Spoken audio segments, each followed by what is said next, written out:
Ok. Eu nem ia fazer esse vídeo. Eu tô muito desolado depois dessa derrota do Brasil contra a Noruega. Eu consegui ter momentos de descontração, mas a ficha cai, né, cara?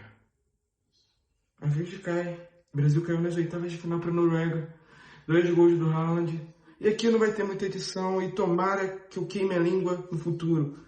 Porque meu pai viu o Brasil de 2002 e de 94. Alguns parentes meus eram mais novos, é verdade, mas chegaram a estarem nascidos na época do Brasil de 70, o Brasil de Pelé, Tostão, Jairzinho, Gerson, enfim, diversos outros craques. Eu tenho 15 anos e não vi uma Copa do Brasil ainda. E pela primeira vez eu sinto que a esperança morreu. Pela primeira vez. E essa Copa eu senti que dava, não porque era o melhor Brasil de todos os tempos, não porque era um time encaixado, muito pelo contrário. O Ancelotti sempre mostrou que não tinha uma ideia de jogo fixa, sempre mostrou que o time não estava muito pronto, e essa talvez seja a nossa única esperança, digamos assim, ou desculpa, porque não era um time 100% pronto, mas a gente... Cara, é bizarro, é muito bizarro. É bizarro porque a gente tinha um Gabriel Magalhães que teoricamente conhecia o Haaland, daí a gente volta para um Brasil de 2014, que tinha um Dante que teoricamente conhecia os alemães e tomamos o 7-1. Mas não dava para prender o Haaland. Sério, a cara desse maluco é bizarra. No jogo inteiro, eu mostrava a imagem dele e parecia que ele estava possuído. Exorcizem esse cara, pelo amor de Deus. A missão era não tocar no Haaland. Todas as finalizações da Noruega, algumas poucas, verdade, algumas isoladas, mas no geral, era tenebrosa. O perigo era bater no Haaland. Antes dos gols, teve 2 vezes que passou na frente do Haaland por um milagre, não foi. Também tem o Endrick, que todo mundo fala, não, esse é o moleque que brilha. Quando eu vi o Endrick entrando, eu falei, irmão, é agora. Ele entra no primeiro lance que ele tem, um lance cara a cara, e outra, depois eu falo também, né? O passe do Vinícius Júnior, absurdo o passe dele, mas depois eu falo com mais detalhes do Vinícius Júnior. Acho que o passe perfeito era só cavar de forma correta, na cara do gol. De 20 tentativas que ele fizesse, ele não erraria nenhuma, mas por algum motivo, no dia mais importante ele erra. E o Brasil teve o pênalti, é verdade que o Bruno Guimarães errou. Não sei porque não foi o Vinícius Júnior que bateu. E mais uma vez é um pênalti que vai ficar na boca do povo por mais 4 anos. Vinícius Júnior, eu vi um comentário pós-jogo. Não, a culpa da derrota é o Vinícius Júnior. Aí, irmão, vai catar pouquinho. Pelo amor de Deus. E eu não tô nem falando isso porque eu sou flamenguista, não. Eu não tô falando nem por conta disso. Eu poderia estar muito bem dando uma aqui de clubista e falar, não, o Paquetá foi muito bem pela seleção brasileira, Danilo e qualquer um que jogou pelo Flamengo. Mas o Vinícius Júnior foi o único que chamou a responsabilidade. Tocava a bola nele e fazia um drible diferente. No jogo inteiro foi assim. E tinha momentos que hesitavam em tocar nele e por isso que o Brasil teve menos chances do que poderia ter tido durante a partida. E vai me dizer que a culpa é dele? Foi o único que tentou? Irmão, eu tenho que ver com o comentário dessa... Pô, eu ia falar uma parada da pessoa, mas não posso. Esse comentário tem 100 likes. E me dá nojo saber que tem gente que acha isso. O único camarada que chamou a responsabilidade. Aí o Neymar entra, a gente coloca nem responsabilidade também, mas uma expectativa muito grande, porque ele é o 10, ele é o cara diferente, a gente sabe que ele tem um toque especial na bola. E ele não muda nada, vamos dizer assim, né? Faz o gol de pênalti. E ele não pega a bola depois do gol de pênalti, ele discute com o goleiro. E já era um finalzinho de jogo, os acréscimos já tinham ido para o escambau. É complicado. E o Brasil perde de 2-1, o Neymar se aposenta da seleção brasileira. Nunca mais eu vou ver o Neymar vestindo a camisa da seleção. Para mim ele foi o melhor jogador, talvez maior também, da seleção brasileira que eu vi jogar. Cara, é complicado. Complicado porque, para vocês terem uma ideia, 1930 começa a Copa do Mundo. O Brasil demora 28 anos para conquistar o seu primeiro título, em 1958. 30, mais 28, 58, 1958, o Brasil ganha com Pelé, um jovem prodígio que depois vira o maior jogador de todos os tempos do futebol. Para você ter uma ideia, o Brasil está batendo, vamos dizer assim, esse número de anos sem uma Copa do Mundo. Se 2002 fosse 1930, vamos botar assim, 1958 seria o equivalente a um possível título em 2030. E é triste, cara.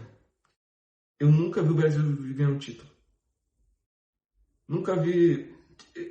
E aqui, cara, é bizarro porque pela primeira vez, a esperança morre, falei isso, mas eu vi muita gente desinteressada. Como assim, Davi, desinteressada? Desinteressada no sentido de que perdeu como se já esperasse. Irmão, o Brasil caiu para a Noruega nas oitavas de final da Copa do Mundo. Se a gente fala isso em 1998, o Brasil cai para a Noruega nas oitavas de final da Copa do Mundo, seria a maior vergonha de sua história. E hoje, possivelmente é. Possivelmente é. Não vou botar que é, porque o Brasil já chegou a cair em fase de grupos, saindo de uma Copa que era a atual campeão mundial. Aí eu já não sei. Eu não era nascido na época, obviamente, eu não vou saber dizer qual foi o grau da decepção. Mas lá na época ainda tinha esperança. O 7-1 foi uma decepção gigantesca. Talvez a maior vexame da história dos esportes. Porque a gente está falando de um título, uma Copa do Mundo que aconteceu no Brasil, uma seleção de todos os tempos, tomando 7-1. E eliminada de um jeito horroroso. Eu acho que. Não sei se já era, né? Mas é triste, né, cara? Vou manter meu sorriso no rosto, porque eu sou brasileiro. E brasileiro sorri, não chora. Mas é isso.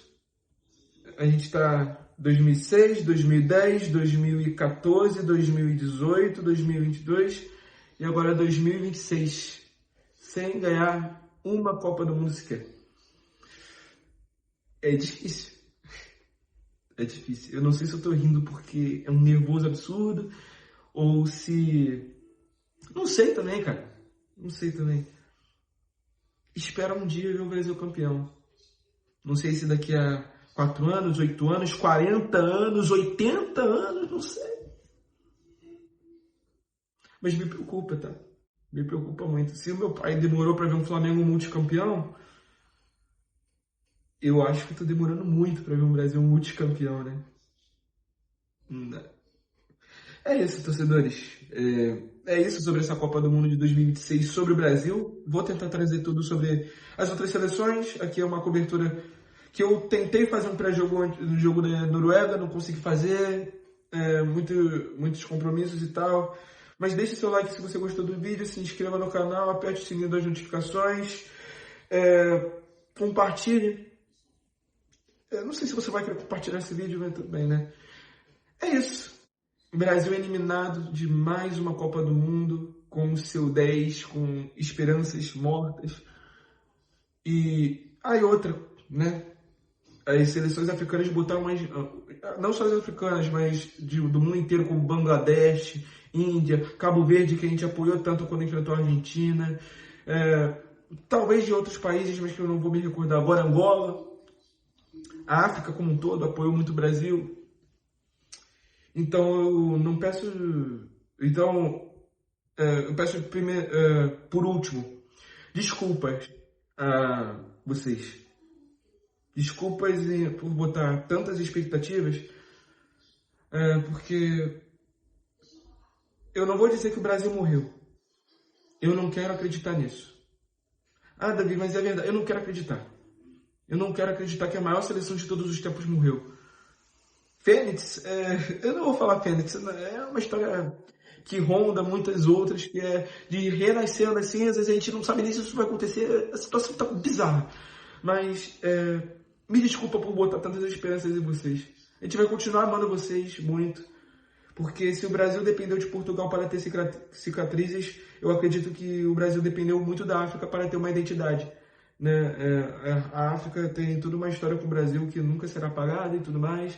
Mas mil desculpas por ter botado tantas expectativas em vocês. Nós não somos mais o mesmo Brasil de antes. E essa é a verdade. Tomara que nós consigamos nos reinventar com novos craques, ou com uma evolução dos craques que já tínhamos agora. O Vinícius Júnior mais experiente em 2030, Rodrigo já estando mais velho, é verdade, mas podendo apoiar a seleção brasileira, um Rafinha melhor, um Estevão melhor. Mas não foi dessa vez. E é isso. Valeu, torcedores, e até a próxima.